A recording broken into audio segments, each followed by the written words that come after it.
One evening, Samantha was home alone when she heard the basement door creak open. She froze as the faint glow of a light bulb flickered to life downstairs. She knew no one else was home. Gathering her courage, she crept down the stairs, calling out, "Hello?" As she reached the bottom, the light bulb burst, plunging her into darkness. She heard whispering right behind her, and a cold hand brushed her neck. She ran back up the stairs, slamming the door shut behind her.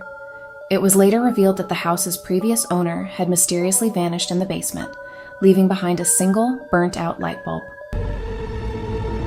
Walking home one evening, Peter noticed a girl standing under a street lamp. She was staring at him intently, her face obscured by shadows. As he got closer, he saw that her eyes were completely black. She whispered, "Help me find my eyes," and began to cry, black tears. Peter ran, heart pounding. The next day, he found out that a girl fitting her description had died in a car accident at that spot 5 years ago. Her body had been found, but her eyes were never recovered. Anna inherited a mirror from her grandmother. She soon noticed that her reflection sometimes smiled when she wasn't smiling or moved when she was still. One night, she looked into the mirror and saw herself standing behind her, but with a sinister expression. The reflection whispered, "Let me out." In terror, Anna covered the mirror with a blanket.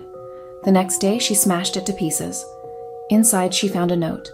"The mirror is a doorway. Do not look too long."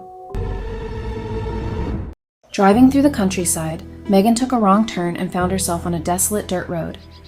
As she tried to find her way back, her GPS went haywire and her phone lost signal. She drove for hours but never seemed to leave the road. Suddenly, she saw an old gas station ahead, but it looked abandoned. As she approached, she saw her own car, broken down and covered in rust. Panic set in as she realized she was looking at the future.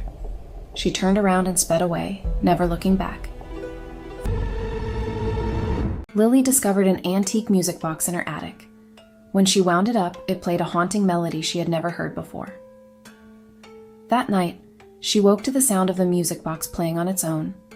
As she opened it, she saw a reflection of a ghostly child staring back at her from the mirrored lid, mouthing words she couldn't hear. She slammed it shut and threw it out the next day, but the music kept playing in her dreams, always accompanied by the sound of a child's laughter. David was walking home late at night when he heard faint laughter behind him. He turned but saw no one. The laughter grew louder, now right in his ear. He began to run, but the laughter followed him, taunting him. He finally reached his door and slammed it shut. The laughter stopped.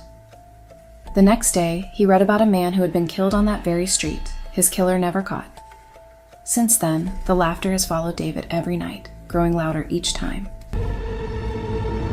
John had a neighbor, Mrs. Avery, who lived alone. One night, he saw her waving at him from her window, looking sad.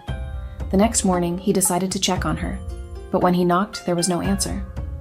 The police arrived and broke in, only to find that Mrs. Avery had passed away in her sleep weeks before. John swore he saw her waving, but they told him it wasn't possible. Every night since, he sees her in that same window, waving as if she's trying to say goodbye. Emma received an old doll from her aunt as a birthday gift.